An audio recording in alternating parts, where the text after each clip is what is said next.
Assalamualaikum warahmatullahi wabarakatuh. Hari ini topik kita adalah karakteristik prinsip-prinsip serta persyaratan dari penelitian tindakan kelas. Oke, kita mulai dengan poin pertama, yaitu karakteristik PTK.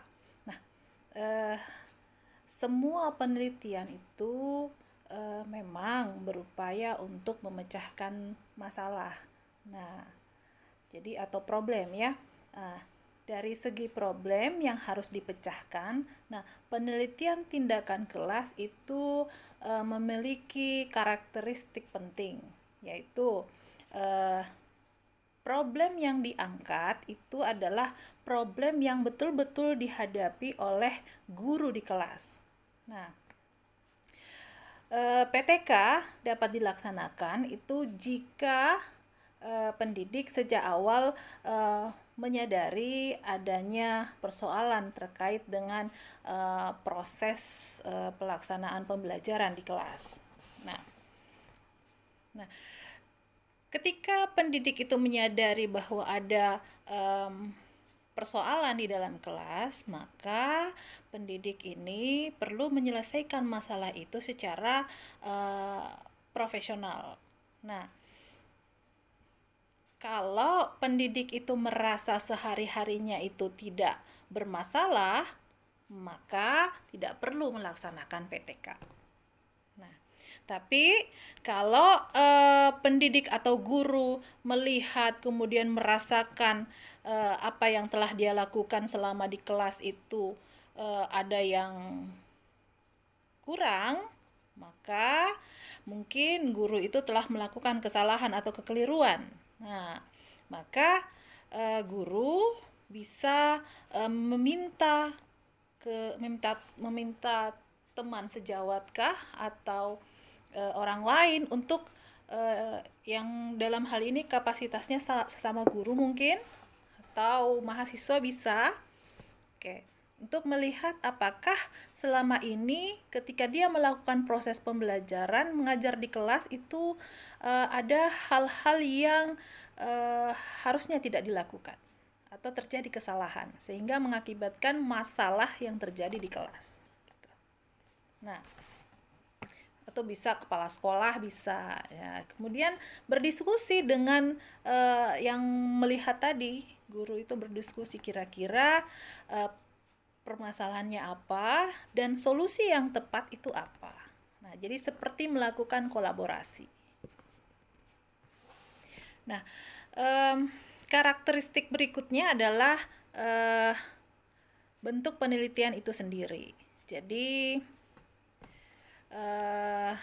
penelitian tindakan kelas. Jadi penelitian tindakan kelas itu bertujuan untuk memperbaiki masalah yang terjadi di kelas itu. Jadi berarti ada aksi di sini, adanya tindakan atau aksi untuk memperbaiki masalah yang ditemukan di kelas itu. Jadi tanpa tindakan tertentu, penelitian ini jadi tanpa tindakan berarti itu bukan penelitian tindakan kelas. Jadi karena ada persoalan didapatkan, maka dilakukanlah tindakan atau aksi untuk memperbaiki kesalahan yang dilakukan di problem yang ditemukan di kelas. Tuh ya. Contoh, misalnya peneliti ingin melihat peneliti mendapatkan bahwa sering terjadi bolos di mata pelajaran yang dia bawakan misalnya. Itu.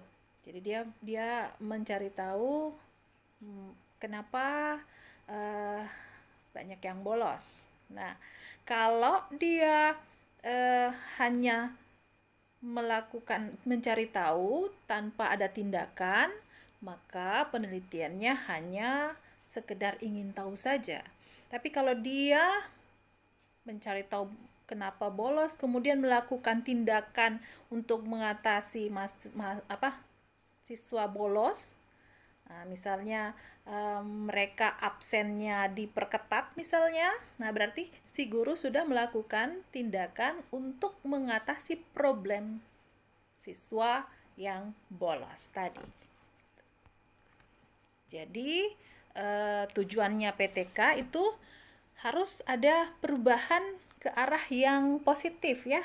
Jadi ada perbaikan. Jadi tujuannya adalah tujuan dari PTK itu adalah adanya perubahan ke arah positif ya. Jadi ada peningkatan gitu. Ada perubahan yang positif. Yang tadinya contoh tadi banyak yang bolos, ketika dilakukan tindakan maka harusnya sudah berkurang orang yang bolos gitu. Jadi harus ada tindakan yang mengatasi problem tadi untuk terjadi perubahan yang positif atau meningkat gitu. Yang tadinya kurang yang berhasil dalam mata pelajaran itu misalnya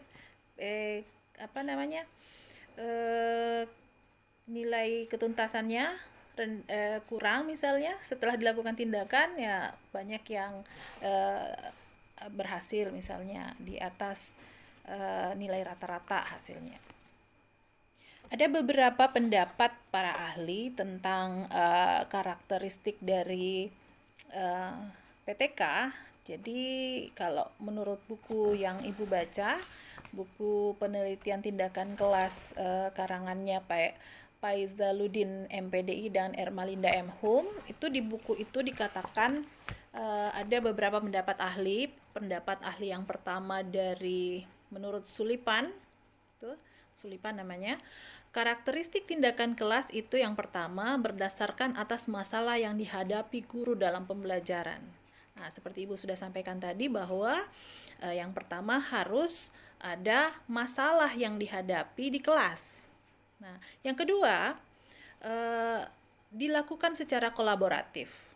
Ini seperti tadi bahwa ada guru yang menemukan permasalahan, guru yang sehari-harinya melakukan pembelajaran di kelas itu mungkin tidak menyadari bahwa ada kesalahan, dia meminta tolong orang lain untuk melihat apakah ada kesalahan yang dia lakukan. Nah, bersama-sama dengan teman itu, teman sejawatnya itu mereka melakukan kerjasama untuk melakukan tindakan solusi apa yang tepat untuk mengatasi permasalahan tersebut. Itu yang kedua. Yang ketiga, peneliti sekaligus sebagai praktisi yang melakukan refleksi. Artinya gini, guru yang memang betul-betul kenal kelas itu, kemudian dia yang ada terjun langsung di kelas itu dan dia yang betul-betul menghadapi masalah itu, nah dia sendiri nanti yang melakukan tindakan untuk mengatasi masalah tersebut. Nah, jadi dia melakukan refleksi. Bagaimana mengatasi masalah tersebut dengan menerapkan tindakan. Oke. Yang keempat, bertujuan memecahkan masalah atau meningkatkan mutu pembelajaran. Jadi itu tadi tujuannya PTK, yaitu memecahkan masalah itu, masalah yang didapat di kelas, kemudian bagaimana masalah itu terselesaikan, jadi arahnya positif, kemudian kalau memang masalahnya itu tentang kualitas pembelajaran atau mutu pembelajaran, itu diharapkan kualitas dan mutu itu meningkat. Dan yang keenam, yang diteliti adalah tindakan yang dilakukan meliputi efektivitas metode, teknik, atau proses pembelajaran termasuk perencanaan, pelaksanaan, dan penelitian. Dan yang ketujuh, tindakan yang dilakukan adalah tindakan yang diberikan oleh guru kepada peserta didik.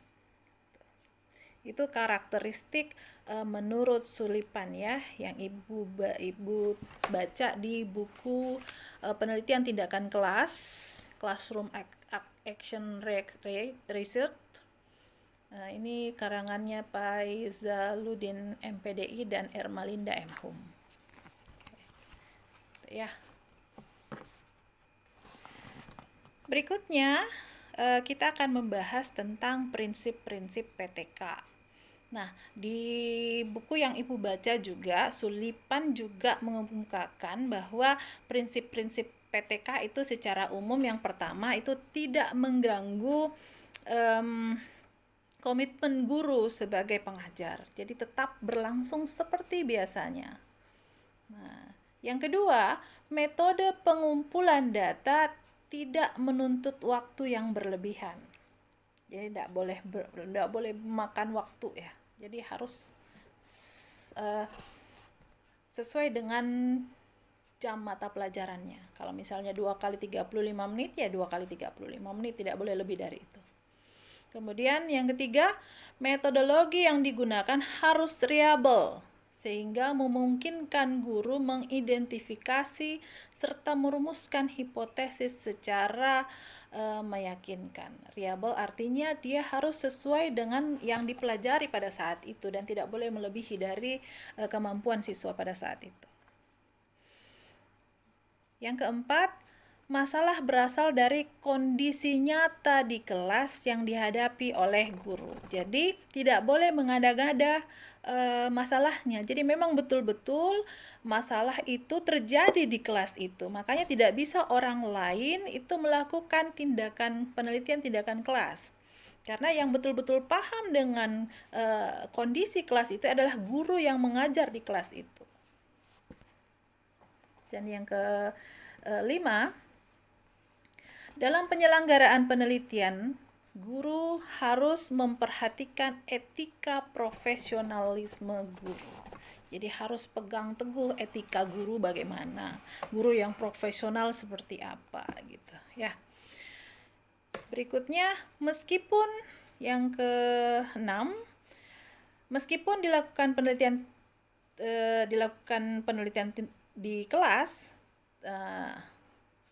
jadi tetap harus melibatkan konteks sekolah secara menyeluruh. Jadi walaupun dia cuma di kelas, tapi semua komponen-komponen sekolah harus terlibat gitu ya. Maksudnya harus komponen sekolah itu semuanya secara menyeluruh gitu. Harus dilihat.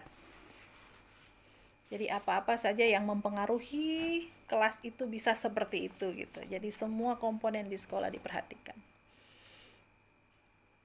Kemudian yang berikutnya, yang ketujuh, tidak mengenal adanya populasi dan sampel. Jadi penelitian tindakan kelas itu tidak ada populasi, tidak ada sampel. Jadi betul-betul murid yang ada di kelas itu yang bermasalah di kelas itu gitu. Kemudian berikutnya tidak mengenal kelompok eksperimen atau kontrol. Jadi tidak ada kelas kontrol, tidak ada kelas eksperimen. Jadi tidak ada membandingkan ini, tidak ada. Kemudian tidak untuk digeneralisasi. Yang terakhir tidak untuk digeneralisasi. Maksudnya tidak bisa kita menarik kesimpulan secara umum begitu, tidak bisa. Jadi itu tadi menurut Sulipan ya. Jadi secara umum karakteristik PTK, prinsip-prinsip PTK itu yang pertama itu berkaitan dengan kegiatan nyata dalam situasi rutin. Jadi kegiatan nyata di kelas tuh, kemudian karena rutin setiap hari bertemu akan nampak oh ini kayaknya saya kurang seperti ini, kayaknya di kelas ini seperti ini deh gitu. Jadi karena sudah sering bertemu dan rutin bertemu, akhirnya tahu apa yang terjadi di kelas itu. Nah, yang kedua, adanya kesadaran diri untuk memperbaiki kinerja. Jadi guru harus secara profesional melihat kekurangan dia. Mungkin dia kurang seperti ini. Maka dia sadarkan, oh mungkin saya ketika mengajar hanya melakukan hanya saya saja yang menyampaikan materi tanpa melibatkan siswa, mungkin gitu ya. Jadi ada kesadaran diri untuk memperbaiki kinerja. Oh mungkin bagusnya saya seperti ini gitu. Nah itu kesadaran diri untuk melakukan perbaikan kinerja ya. Berikutnya ada SWOT. sebagai dasar berpijak yang ketiga. Jadi SWOT ini terdiri dari unsur S itu strength, kekuatan, kemudian W itu weaknesses atau kelemahan, kemudian O itu opportunity, kesempatan, kemudian threat atau ancaman. Nah, 4 hal ini dilihat dari sudut guru yang melaksanakan maupun siswa yang mendapatkan tindakan itu. Ya. Nah, kekuatan atau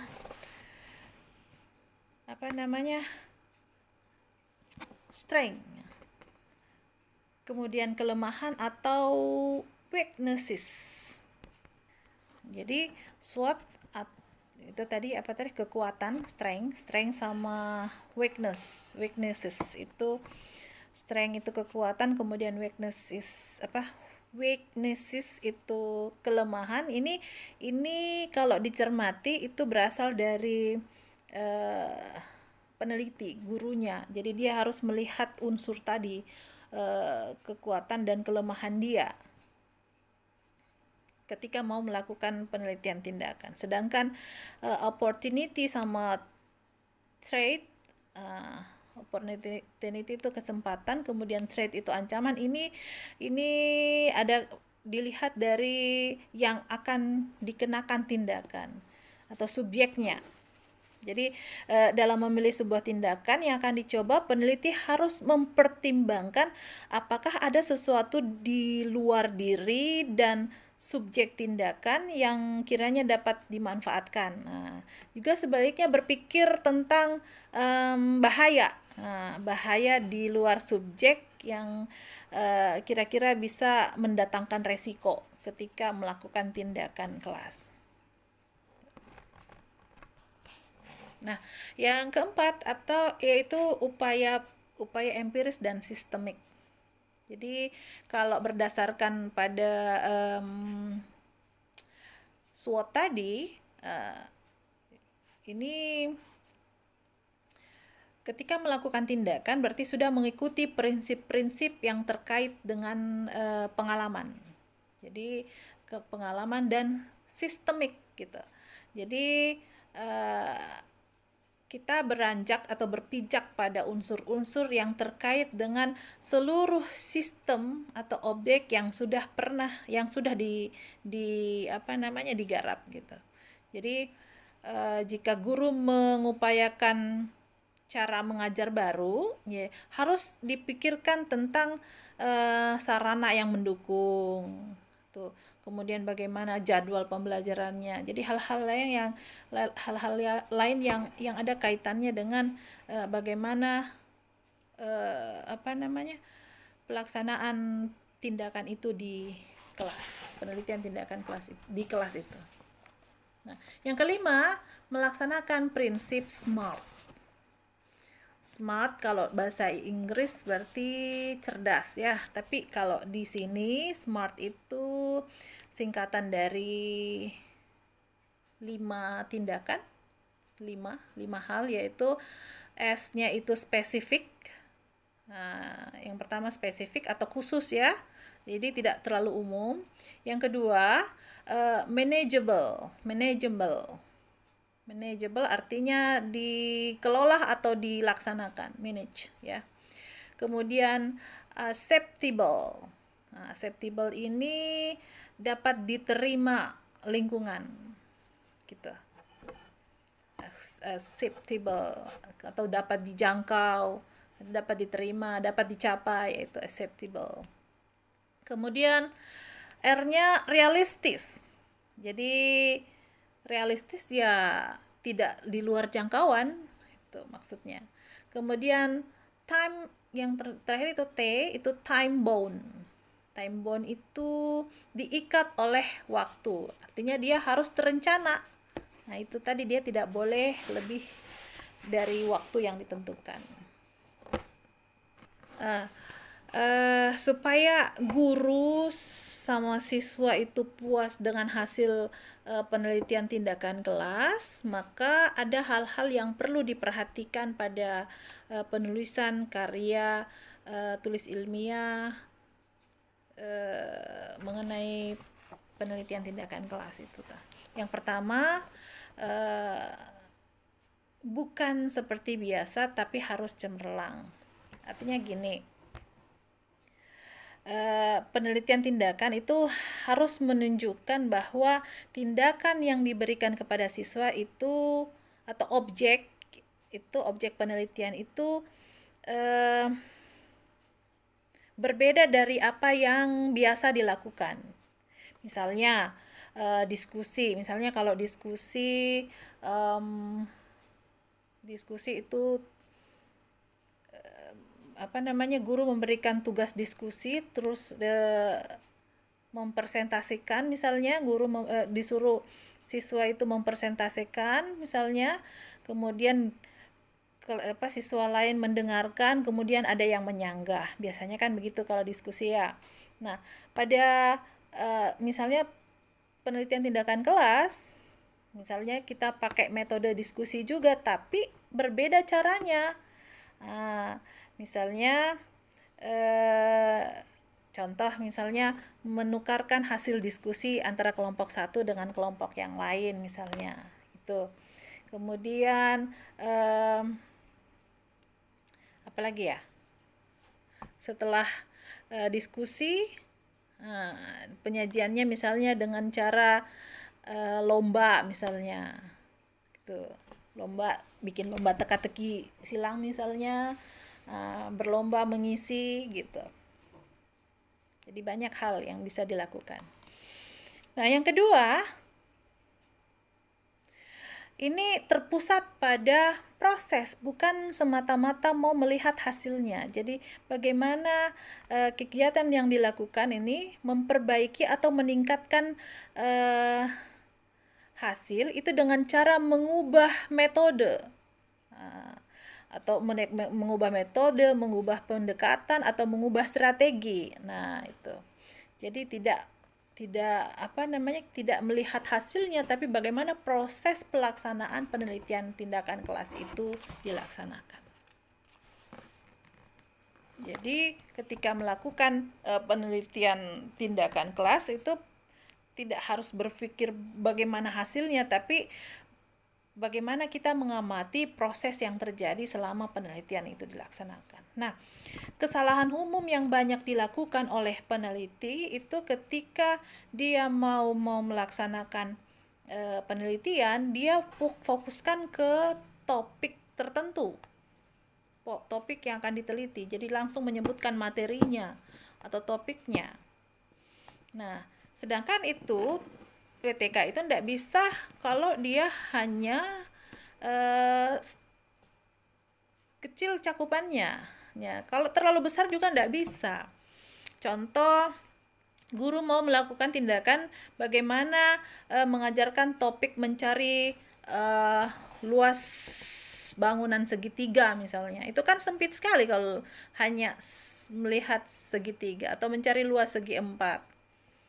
Nah, itu topiknya kecil-kecil gitu. Jadi tidak bisa dilihat perubahan yang terjadi, tidak bisa dilihat di situ. Kalau terlalu besar juga tidak bisa juga. Kita akan menghitung luas bangun ruang misalnya. Luas bangun ruang, sedangkan bangun ruang kan banyak. Ada balok dan sebagainya ya. Jadi harusnya misalnya tidak spesifik seperti itu, terlalu kecil, dan tidak bisa juga terlalu besar ya topiknya gitu. Berikutnya adalah apa perbedaan antara PTK dengan non PTK. Jadi yang pertama, penelitian PTK itu dilakukan oleh guru, sedangkan penelitian non PTK itu bisa dilakukan oleh orang luar. Jadi PTK dilakukan oleh guru yang mengajar di kelas itu. Jadi tidak bisa kalian mahasiswa terus mau melakukan penelitian tindakan kelas di SD untuk mengangkat skripsi, misalnya mau lakukan penelitian tindakan kelas, tidak bisa. Anda orang lain, Anda tidak tahu persis keadaan di kelas itu. Nah, kenapa Anda belajar PTK? Ini kan persiapan kalau Anda jadi guru nanti. Jadi minimal Anda mengajar lah di kelas itu. Kalau mengajar PPL lah, tapi PPL Yayan UIN itu cuma 1 bulan, jadi belum bisa melihat permasalahan yang terjadi di kelas. Yang kedua, selalu untuk PTK tidak kenal istilah populasi. Kemudian tidak ada sampel. Nah, sedangkan penelitian lain selalu ada populasi dan sampel. Kemudian PTK instrumennya cukup memiliki validasi isi. Nah, untuk PTK, untuk instrumennya hanya cukup validasi isi. Nah, sedangkan penelitian non PTK validasi isi, kemudian harus ada reliabilitas. Nah, kemudian instrumennya harus dikembangkan dan diuji. Oke. Berikutnya, untuk PTK tidak menggunakan analisis statistik. Nah, untuk penelitian non PTK itu menggunakan analisis statistik yang kompleks. Kemudian untuk PTK tidak memerlukan kelas kontrol. Jadi tidak perlu ada perbandingan keberhasilan. Nah, sedangkan penelitian non PTK sering memerlukan kelas pembanding atau kelas kontrol. Biasanya ini penelitian eksperimen. Kemudian PTK tidak selalu menggunakan hipotesis penelitian, kecuali yang berkaitan dengan uji teori. Nah, jadi kalau tidak berkaitan dengan uji teori tidak perlu pakai hipotesis. Nah, kalau penelitian non PTK itu persyaratannya hipotesis penelitian. Tujuannya PTK itu memperbaiki praktek pembelajaran yang dilakukan di kelas. Kemudian yang kedua, memperbaiki mutu atau proses pembelajaran. Sedangkan non PTK biasanya tujuannya untuk mengembangkan pengetahuan umum atau teori.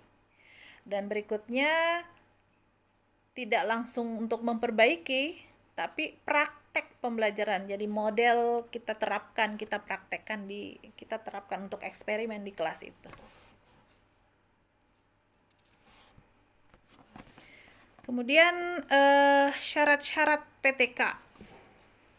Syarat-syarat PTK ini menurut Ari Kunto tahun 2008, syarat PTK yang pertama, penelitian tindakan kelas harus tertuju atau mengenai hal-hal yang terjadi di dalam pembelajaran. Yang kedua, penelitian tindakan kelas oleh guru menuntut dilakukannya pencermatan secara terus-menerus, objektif, dan sistematis. Nah, artinya itu dicatat, kemudian direkam dengan baik, sehingga nantinya diketahui tingkat keberhasilannya, kemudian diperoleh hasil penelitian nanti diperoleh apa-apa penyimpangan yang terjadi. Nah, tuh. Yang ketiga, penelitian tindakan kelas harus dilakukan sekurang-kurangnya 2 siklus. Jadi penelitian tindakan kelas itu harus sekurang-kurangnya 2 siklus. Jadi untuk melihat, nah, jadi siklus pertama apakah terjadi perubahan. Nah, kalau tidak ya diulangi siklus berikutnya gitu. Yang keempat, penelitian tindakan terjadi secara wajar, tidak mengubah aturan yang sudah ditentukan. Yang kelima, penelitian tindakan harus betul-betul disadari oleh pemberi maupun pelakunya, sehingga pihak-pihak yang bersangkutan dapat mengemukakan kembali apa yang dilakukan, baik mengenai tindakan, suasana yang terjadi, reaksi siswa, urutan peristiwa. Itu tadi menurut Ari Kunto ya, jadi ada 5 syarat PTK. Jadi itu tadi hal-hal yang perlu diperhatikan mengenai prinsip mengenai karakteristik serta prinsip-prinsip serta syarat yang harus dipenuhi dalam pelaksanaan penelitian tindakan kelas. Insya Allah kita ketemu pada topik berikutnya minggu depan. Apabila ada yang kurang dimengerti, silahkan ditanyakan. Assalamualaikum.